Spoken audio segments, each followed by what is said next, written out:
Welcome to Underkill TV here in Swansea with the one and only Bayley. Blaze, how you doing? Long time no see.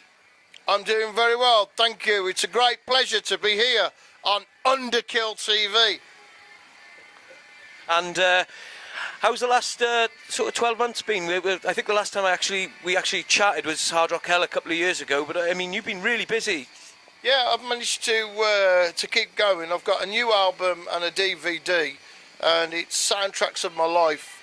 And what I've done is it's the anniversary really since I started singing in 1984, and I've taken all my favourite live tracks and put them together, and there's two new ones, so it's 30 songs on the CD, and then I've filmed the set to do a DVD, and I've got those two things out now. So this is just winding up part one of Soundtracks of My Life tour, and then next year we start part two, which is, you know, most of the set list is different, and it's the other 15 songs from the CD. So I'm really excited about it, and I don't know why, but I just seem to be getting more popular, and people that either hated me or never knew about me, there's another generation of fans now that are into Iron Maiden and never saw me with Iron Maiden, who will come to check me out, and they seem to like what I do. We're always really busy, so we've still got Wolfsbane together as well, and all we do is just try and find time. We look in the calendar, you know, everybody's busy. You know, when we started we were just young men, single, no commitments. Now everybody's got family and stuff like that, so and we're trying to fit that in as well. So I don't know why, but I seem to be becoming more popular. It seems like, you know, the more I say I only want to play small venues and I'm not interested in theatres or getting big, then the bigger I get. So, but it's nice to be busy, you know, and the music business is a different shape to what it was a few years ago. When I started off in Wolfsbane, then we just had a van and some cassette tapes that we made ourselves and some t-shirts, and we just went round everywhere and gradually built up our live reputation. And it's almost like that again now. You know, 30 years on, it's not we never had CDs to sell then. We just had cassette tapes and t-shirts, and now people come and see my gig and they buy my CDs and my merchandise and that, and it seems to keep me going. So it's nice really that the fans are totally responsible, and it's not down to a lot of people at a record company who've done focus groups and have shareholders and all of that. It's the fans. Fans come, if they like it, they come again. If they don't, that's it, you know. So that's good. So I'm very, very lucky that I've got some incredibly loyal and supportive fans that have kept me going through some very dark times to get where I am now. And like you said, so this basically, as you said, covers you from the Wolfsbane days right up to present day then, or it will do it? Yeah, so the Soundtracks of My Life starts, it's got Tough as Steel on it as a Wolfsbane, as one of the Wolfsbane songs, and then a lot of my own favourites, and it just goes through really. A lot of people always say to me, well, which CD should I get?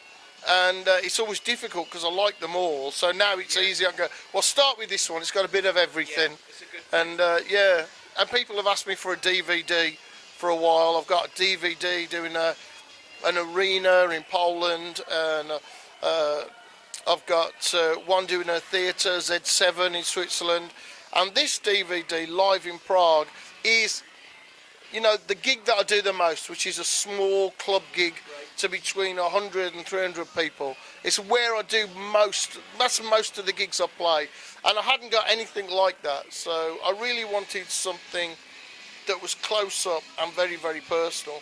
And we did 30 shows on the tour, and it was show number 32 that we recorded. So luckily we managed to get it right by then, most of it, you know, and hopefully people won't notice many of the mistakes.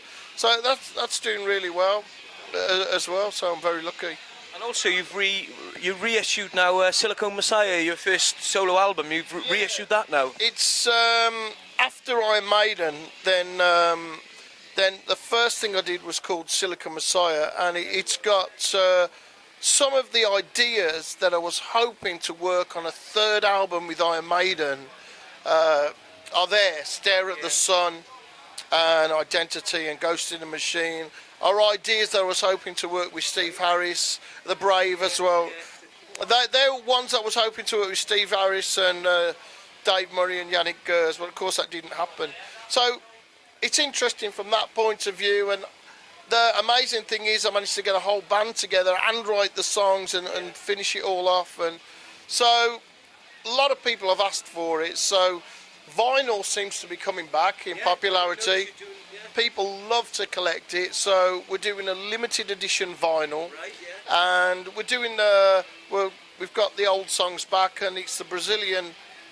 They had some extra songs on that, so we're putting it out again, the DVD. So I'm hoping people will like it. We're doing a one-off special Silica Messiah gig, a festival in June in the UK. Right. So I'll give you the details of that later. And what I'm playing is the whole album from start to finish, including the B-sides. Really? Yeah, everything from Silica Messiah. The set list will be, hopefully, depending on tuning and everything, the set list will be every song in order from the beginning to the end and the B-sides. And I'm really looking forward to that, you know, and that's going to be like the main thing to launch the album. That's one thing you're going to say, like you're saying about describing some of your solo stuff. To me, that was probably the soundtrack of my life for 2000, 2001. Yeah. It was a fantastic album. And do you think if that would have come out this day and age now, things would have been a lot more different? Because I mean, that came out and it did make its mark, but it was in the time when new metal was sort of, you know, that was sort of ruling rock at the time. Do you think it would have made a massive difference coming out nowadays? No, I think what it was I had it ready. They said to me, or somebody at the Sanctuary Management said, you've got to have it ready to bring out before Iron Maiden bring out their next thing. So I had it ready, mixed, mastered, artwork done at Christmas. So that would have meant it could have come out second week of Feb. But for whatever reason, they put it out on the same week as Brave New World. That is what really went wrong. If that had come out the second week of Feb, I think what would have happened is a lot of people would have asked questions like, how come Blaze, why isn't Blazing? Because his own stuff is really good. Yeah. So that's the real story. And what's happened is, because that happened with Silica Messiah, it didn't really find its audience. I didn't have one single tour date booked when the album came out. I had to beg to get a slot on Wacken. So it was stillborn, really. And the same with 10th Dimension, the next album. I had the same problem with that. I'm absolutely sure I won't name the person, but somebody lied to me about the release date, and it meant I missed all the summer festivals. That album didn't come out with a good thing. Then I had a live album and Blood and Belief, that's it. Now, I don't have a record deal. I don't have big management. My wife is my manager, and we do everything ourselves. Yeah. I own all my own CDs. All of the licenses that I did have all reverted to me. Yeah. So now I decide. And whoa, what happened? Now I get more gigs than I ever got before.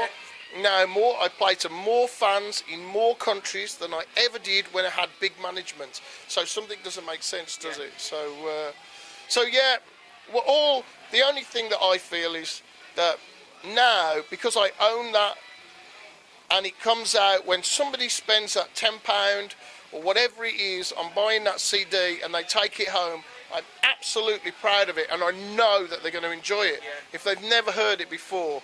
And some people, it's the first time they've ever seen me, and they go, oh, who's this guy from Iron Maiden? And then they get my CDs, and so it's great for me. Now it's finding its audience, and I'm not in any hurry to retire. I'll just keep going as long as people want to listen to me, and I've got half a voice. So hopefully it'll keep going, and this year is like a kind of a celebration, really, to say, right, here's an anniversary, and it's a really important one, because this was when I started again. You know, this is from some tough times, and a lot of people really like that album. So I'm hoping it's a one-off gig, and it's in at Radcliffe, just north of Manchester, and I'm really hoping that it does well. And the other thing I was going to say, for those that obviously haven't checked your back catalogue and everything, and all of the merchandise you've got, like as you say, you've got everything available now through yourself. Where's the best place to go, Blaze? What would they? Well, first come to a gig, and then you haven't got to pay any postage. And the second thing is go to blazebayley.net. So it's blazebayley.net, and if you want to know where I am and what I'm doing, and you don't get fed up with updates, then follow me on Facebook. It's official Blaze Bayley. So Facebook official Blaze Bayley, and more or less, apart from when I'm on the toilet, then you can find out what I'm doing, and things are announced quickly, you know, on there. So yeah, so all I could say is just a big thank you to all the fans who've just supported me through some very dark times and just kept me going, and it's fantastic really from where I've been and all the things I've been through to actually be here right now, doing all my own stuff, playing with people that I like, doing things on my own terms. It's a real privilege, you know. And just thank you as well, Blaze, for bringing us some awesome music over the last couple of decades now. Thank you for inspiring it and keeping me going. Thank you. And one other thing, just before we go, I was told to ask a very funny story that you told at a festival a while back when you were doing some acoustic sort of Iron Maiden. Could you tell everybody, the viewers, the first time you went to write at Steve Harris's house? Well, I'd got the job in Maiden, but we hadn't done any writing, and I parked outside the front of Steve's house. You'd go through a big gate and everything, and I went in and we started swapping a few ideas and stuff like that. And then Yannick turns up. And I said, "All right, I'll go and get my lyrics and my dictaphone and everything out of the car." And I went back in, and Steve goes, "Have you trodden dog shit?" And what had happened, right behind my car, and it was dark because it was about this time of year, one of his dogs had done a huge shit. I mean, these are Great Danes, man. They were the size of a small horse, these dogs. So you can imagine, oh, man. And he goes, "Oh, I gutted, the cleaners left." So there I am on the first day of writing. I thought I would get the sack, man. I'm cleaning the fucking dog shit off the carpet. Oh, no. It's absolutely... But that's the day we wrote Man on the Edge. So not too bad. Well, once again, Blaze, it's been an absolute pleasure talking to you, and we really look forward to the show tonight. As I said once before, if you haven't checked Blaze out, please check him out on the website here, Facebook, Twitter. This is Alistair from Underkill TV with the one and only Blaze Bayley signing out here. Thanks, Blaze. Thank you. Watch Underkill TV, or you will be under the ground. Ah!